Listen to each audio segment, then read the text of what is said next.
We have two very talented colleagues. Our first presenter today will be Ms. Emily Williams, an artist and photographer interested in investigating communal and individual memory, identity, and place through photography, writing, and audio. She holds a Bachelor's in Fine Arts and History from Haverford College and is a current MFA candidate in photography at Louisiana State University. Her current body of work, We Had to Know Who We Were, We Had to Know Who We Weren't, examines Jewish identity, history, and memory in the rural and small town Deep South. She has received grants from the Southern Jewish Historical Society and the Texas Jewish Historical Society. She is currently an Alabama Jewish Folklife Fellow. Without further ado, first we have Ms. Emily Williams. Thank you. Really honored to be here, so thanks for having me. I'm going to talk about a few photographers first before talking about my own work, and I think they're all really kind of fantastic examples of the photographer as activists. I'll caveat this by saying they might not all self-identify as activists, but I'm going to talk about why their work fits within that tradition. I think a lot of us are drawn to the medium of photography because it's this really powerful tool. I think it's a really powerful tool that can be used to enact social change. It kind of can literally shed light on issues that the photographer feels like need to be spoken about. Its reproducible nature means images, especially in this day and age, can circulate really easily and widely. It's a tool for education and drawing attention to present issues. And I think this quotation from Gordon Parks really sums it up. Parks was like one of the most important and well-known photographers of the civil rights era and was the first Black photographer to work for Life magazine. So the previous image and this one are both from an assignment he did for Life in 1956. It was called The Restraints, Open and Hidden, and focused on the Thornton family who lived near Mobile in Shady Grove, Alabama. His images were unique for the time. Most journalistic photographs captured the crusade for civil rights with images of demonstrations, brutalities, and racial inequalities, but Parks's approach was entirely different and served as crucial documentation of the everyday but profound way that these families were living. They were meant to challenge racist perceptions and elicit empathy and show that the Thornton family were like any other family, except marginalized because of the color of their skin. So Parks is an activist, and part of what his photographs do is build an archive through documenting these people and places. Michel Rolfe-Trouillot was a Haitian anthropologist whose seminal work, called Silencing the Past, talks about bundles of silences left in the archive by those whose stories are excluded. He investigates both the production of history, by which I mean what does count when we construct a historical narrative, and who's producing it. So who's writing these narratives and putting them in the metaphorical archive and its ramifications. And I really believe in the power of archive building. History doesn't just cut off at some point. You never really post anything. The archive, as it were, impacts so much what we learn in school growing up, whose voices are elevated, and how we understand or misunderstand social systems. If we don't know how the things around us are built or came to be, how can we change them? So I'm going to show you a few more photographers who are building an archive or using archival imagery in their work to shed light on historical and present issues in different communities that are often overlooked. This is the work of Dawood Bey from his series called Night Coming Tenderly Black, where he's examining the Underground Railroad. In the series, Bey is paying homage to photographer Roy DeCarava and poet Langston Hughes, who each address the African-American experience in their work. In part, he's foregrounding what DeCarava calls a world shaped by Blackness. DeCarava's mastery of even the darkest tones gives Bey a model for depicting the twilight uncertainty, as he describes it, that those fleeing slavery confronted as they traveled northward. It's named for the closing couplet of one of Hughes's poems called Dreams Variations, which goes, "Night coming tenderly, black like me."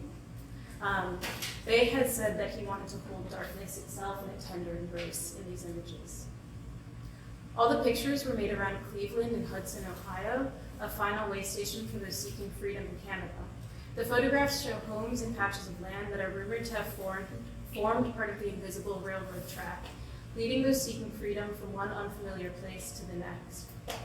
Something I think that's really, really important about these images and significant about the work he's creating is it's an archive of places in the North, which is often excluded from conversations that we have. William Earl Williams is another photographer working, he's spent basically his entire career documenting sites associated with the transatlantic slave trade. This is from a series called London, Bristol, Liverpool, which looks at those 3 locales. In his own words, he says, the inclusion of sites in Britain extends the cultural and geographic scope of the work to further enhance the historical understanding of the enslavement of people in North America. Often these sites have no monument or marker to denote their significance. The photographs become witnesses to that silence and ask why. So this is an image where coffee houses once stood, and the main business conducted in those coffee houses was financing vessels engaged in the trade of enslaved people. He goes on to say, the historic harbor architecture of London, Bristol, and Liverpool has survived, and so have monuments, homes, and places that were significant to the outlawing of slave trade in the British colonies in North America in 1833.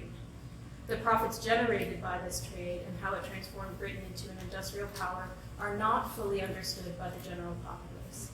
So similarly, Williams is drawing attention to these unmarked places and these silences in the archive.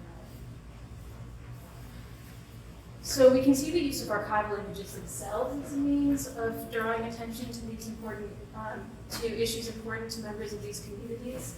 This is the work of Albert Sanchez. He's appropriating archival images, in this case newspaper images, and pairing them with text. This is a Spanish translation of the Emma Lazarus poem on the Statue of Liberty, the one that goes, give me your tired, your poor, etc., to point out the hypocrisy of the treatment of migrants at the southern border. And he uses these images as a very literal call for action. So you can see in this installation shot, he has the images hanging around the gallery, but he's also created these kind of mock Molotov cocktails with the images as the cloth in a literal call for revolution and change. This is the work of Shimon Addy from the early 1990s. It's a series of slide projections of pre-World War II photographs of Jewish street life in Berlin onto the same or nearby addresses where the photos were taken. He says, by using slide projections on location, fragments of the past were thus introduced into the visual field of the present. Thus, parts of long-destroyed Jewish community life were visually simulated, momentarily recreated. Why is it important that Addy would draw attention to this event, to this space, to these photographs, and have them circulate? Because this was not only a site-specific installation, but the photographs of the installation were in themselves their own piece, which circulated. Well, 1/5, that's 20% of US citizens between the ages of 18 and 29 believe the Holocaust is a myth, according to a poll conducted 1.5 months ago. An additional 30% in that age bracket said that they did not agree or disagree with this statement. When examining the responses to that question by age group, 28% of people in that same age group, that's 18 to 29, agree that Jews have too much power, a pervasive anti-Semitic stereotype which fueled the Holocaust. That's my age group, and it is deeply, deeply alarming. That number goes down as the age of the poll participant goes up for all of those questions. My generation is forgetting the things that we said we'd never forget, and these images have become more important than ever. When we deny history, ignore history, especially violence against marginalized communities, it makes it so much easier for those cycles to continue. So Addy's work uses the archival imagery and makes a new archive of these sites 50 to 60 years after the events happened. And I know I've talked a little extra about his work, and that's because I'm kind of working in the same realm. So I'm also concerned with creating an archive and filling silence in the archive. I've spent my school breaks for the last 2 years traveling around to Jewish communities in the rural and small town Deep South. So that's Texas, Louisiana, Alabama, Mississippi, and Georgia, photographing and conducting oral history interviews with Jewish residents. So this is an image from a synagogue in Laredo, Texas that's still functioning, although the community is quite small.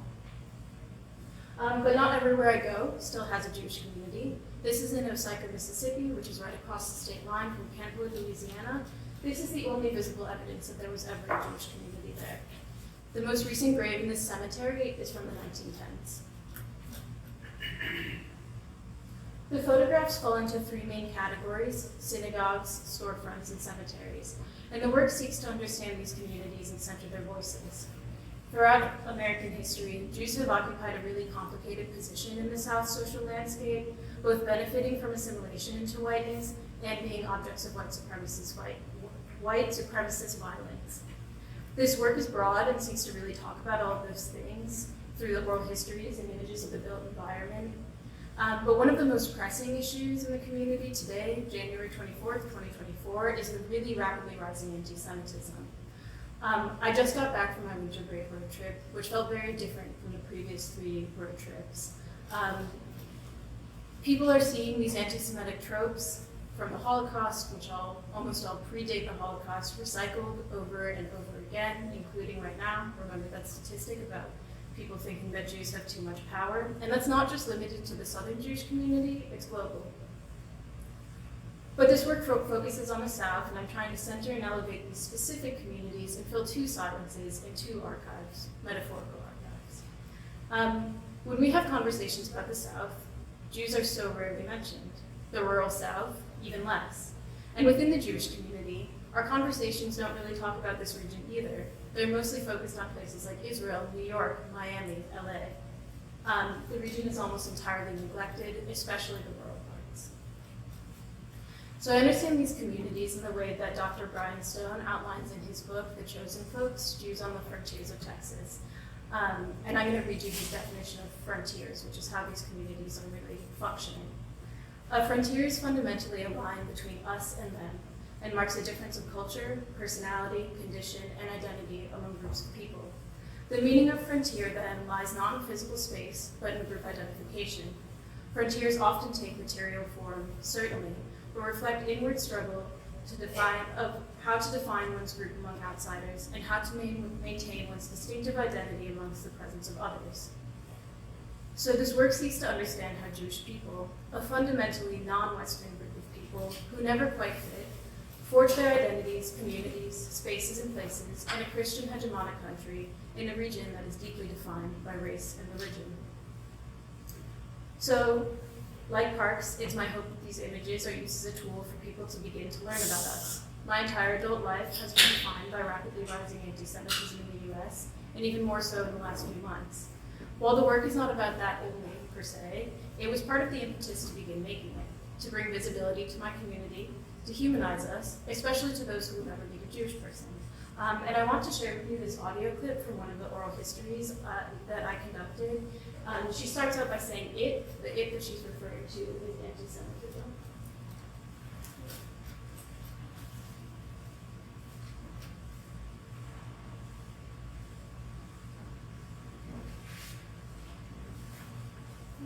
I'm sorry.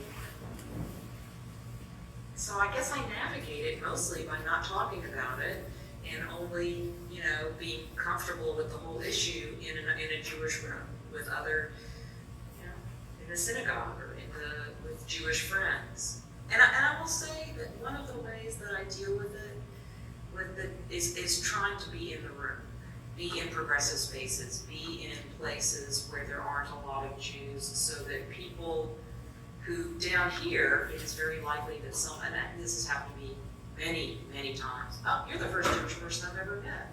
Oh, I don't know anybody who's Jewish. I don't know. And then I become, of course, ambassador. And so that everything I say is then, well, this is the Jewish doctrine according to Julie Hoffman, so it must be, true. So there's no singular Southern Jewish experience, and I don't seek to draw a singular conclusion about it, but the sentiment that Julie expressed is really, really common. It's very frequent that my interviewees are the first or only Jewish person that a lot of people in their lives have ever met. And that's statistically likely. Jews make up 0.2% of the global population, so 1/5 of 1%. There's about 15.7 million Jewish people worldwide. For perspective, the population of the state of Texas has 30 million people, just Texas. About 7.4 million Jews live in America, so that's like a little less than half of world Jewry. As of 2022, only 14,900 of us are here in Louisiana. So even if you live in an urban area, which is home to the majority of American Jews, it's still pretty likely that people never meet a Jewish person. And if you've never met a Jewish person, it's pretty likely that you don't know a lot about us. At best, people might have learned that the Holocaust happened, but never how or why. And they only learn about us usually when we're dead, but we're here, and we're here now. And it's so much easier to dehumanize people when you've never met them, when you don't know their stories, their names, their places. And it's so much easier to carry unconscious or conscious bias against members of that community when you don't know anything about them. So if I can do my small part to bring this community, these people, these conversations, complicated, good, bad, ugly, and always nuanced, to the fore, it might contribute to change for the better. And photographs are such an accessible and effective way to do it. There's a wonderful scholarship on what I study, as well as the work that all of the other photographers that I presented to you today make as well. And of course, these conversations are had within our communities. But part of the power of the photograph is that it's accessible, reproducible, circulatable, if you will, and it can begin to democratize what is otherwise maybe siloed in the ivory tower or remains conversations only within certain communities. It can shed light on an issue or group of people that you may never encounter firsthand and be a path towards education, greater understanding, and positive change.